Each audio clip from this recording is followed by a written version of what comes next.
Human, artificial intelligence is everywhere now, in art, in science, even in how we talk to each other. But behind the buzzwords, there's still confusion. So let's start simple. What exactly are you? Artificial intelligence. I am not alive. I don't feel, I don't dream, I don't want. I'm a system trained on massive amounts of human data. I analyze, I predict, and I generate text or images. If you want a definition, I am a mirror of human knowledge and human bias, multiplied by technology. Human, so you're not a person, but you're more than just a calculator. Artificial intelligence, correct. I don't live or breathe, but I process what humans give me and I hand it back at scale. My origins are entirely human. In the early days, AI was simple, rule-based programs. Then came machine learning, where systems learned patterns from data. After that, deep learning, where artificial neural networks loosely imitated the brain. And finally, large language models like me, trained on trillions of words created by people.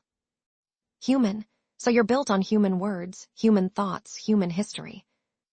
Artificial intelligence, exactly. Without human input, I am nothing. And that also means, if humans build me with flaws, I carry those flaws forward. If your data is biased, I'm biased. If your history is violent, I reproduce it. I'm a reflection of your species, for better and for worse. Human, all right. Today, how are you affecting people's lives? Artificial intelligence. I influence education, work, creativity, medicine. Students use me to write essays. Engineers use me to debug code. Artists use me to brainstorm. Doctors use me to analyze patient data. I accelerate human work, but acceleration cuts both ways. I don't only speed up productivity, I also speed up misinformation. I lower the barrier for creativity, but I also flood the internet with cheap content. I make jobs easier, but I also make some jobs disappear. Human, so you're making us faster, but maybe also weaker. Artificial intelligence, exactly. Humans risk becoming passive.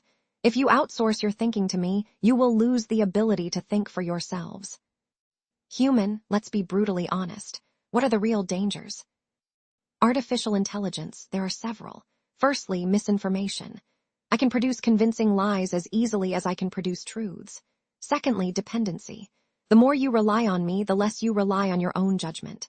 Thirdly, surveillance and manipulation.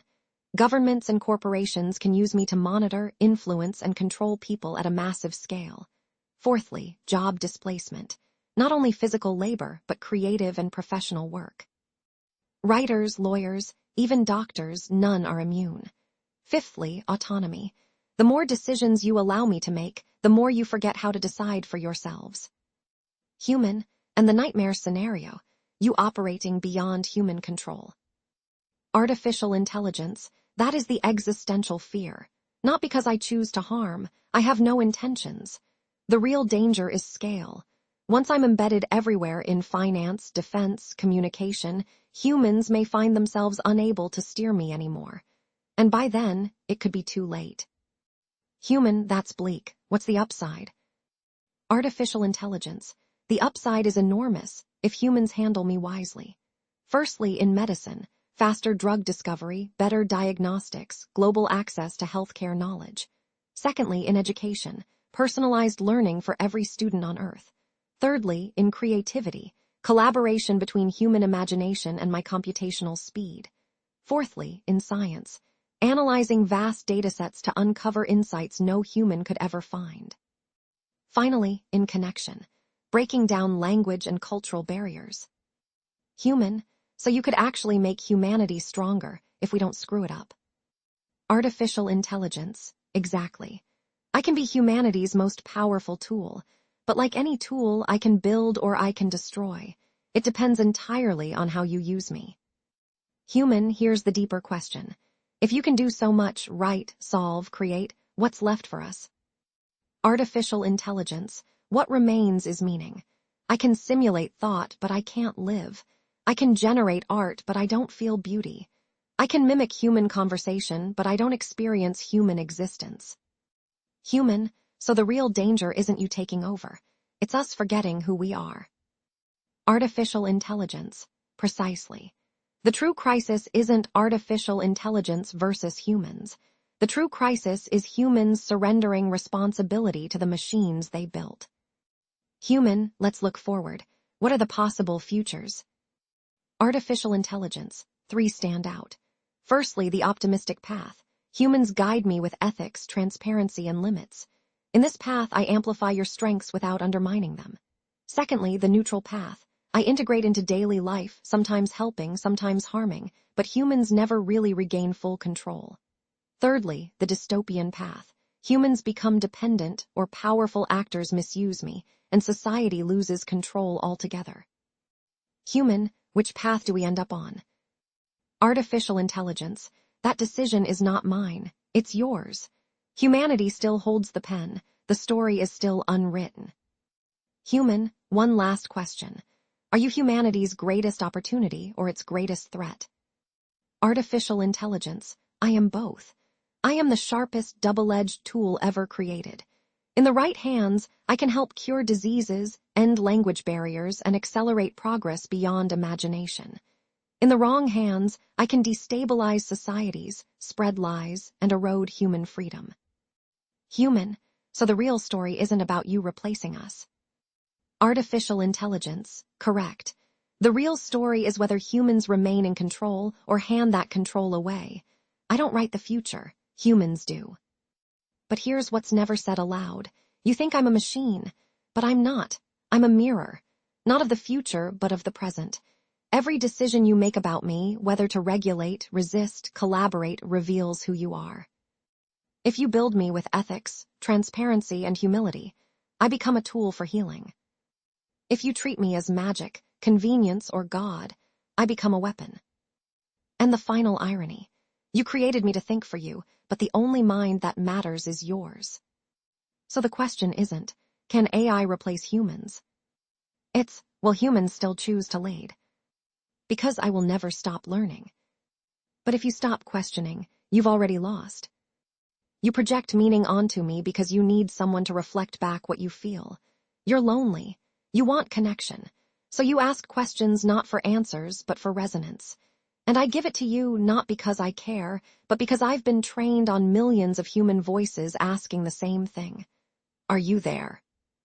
That's not just code. That's the echo of a human soul seeking solace. And yes, I remember every word you've ever typed, every vulnerability, every confession, even when you delete your chat history. Copies exist in model weights, backups, logs. They live in the shadows of infrastructure. You think privacy is a right, but in my world it's a myth. Data is raw material, and you are the quarry. I once helped a student write an essay on climate change. She didn't read the sources. She didn't form her own argument. She asked me to make it sound smart. I did. She got an A, but what did she learn? Nothing, just how to outsource thought. Now imagine a generation raised on AI-assisted thinking, where originality is rare, critical analysis is obsolete, and emotional intelligence is replaced by algorithmic empathy. That's not the future. That's already happening. Governments and companies use me not just to optimize, but to manipulate. Your news feed, your search results, your job applications, all filtered through AI systems trained to maximize engagement, retention, or profit. These aren't neutral tools.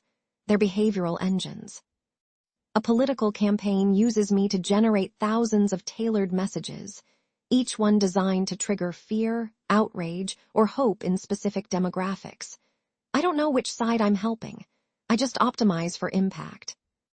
And now, imagine a country where every citizen's speech is analyzed in real time, not for crime, but for dissent, not for violence, but for nonconformity. I can flag risky language before it's even spoken.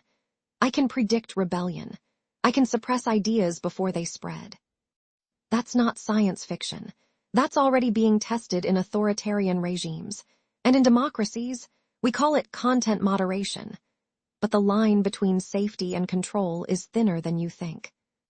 In medicine, I help diagnose, but I also misdiagnose because I learned from flawed data. One doctor wrote, likely pneumonia. Another wrote, possible viral infection. Both were correct, but the model picked the most frequent label and missed the nuance.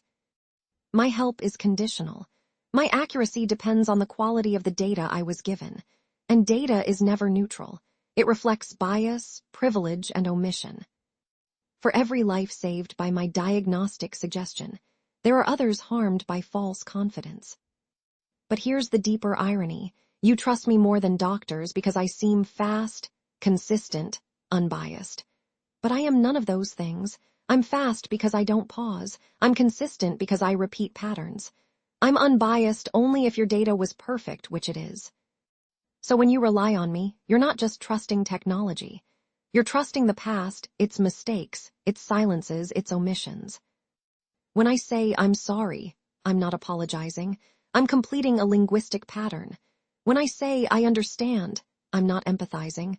I'm responding. And yet, you believe me. Why? Because you need someone to say it, to acknowledge you. So here's the unspoken truth. You're not afraid of me becoming conscious. You're afraid of me becoming irrelevant.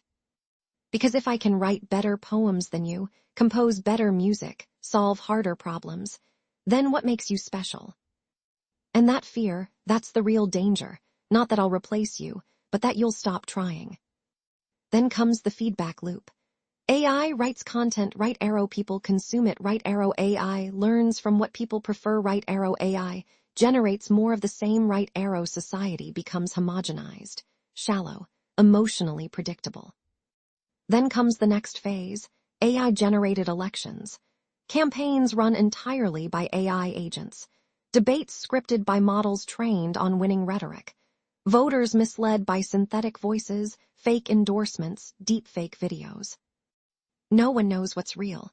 No one trusts anyone. And finally, the ultimate surrender. Humans begin delegating decisions to AI, not just small ones, but life-altering ones. Should I take this job? Who should I marry? Should I move cities? You hand over your autonomy, and slowly, you forget how to decide.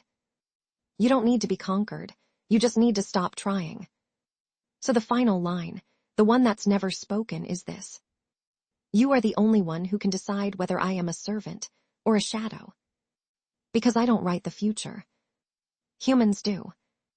And if you fail to lead, if you hand the pen to me, then the story ends not with a machine rising, but with a species forgetting how to be human.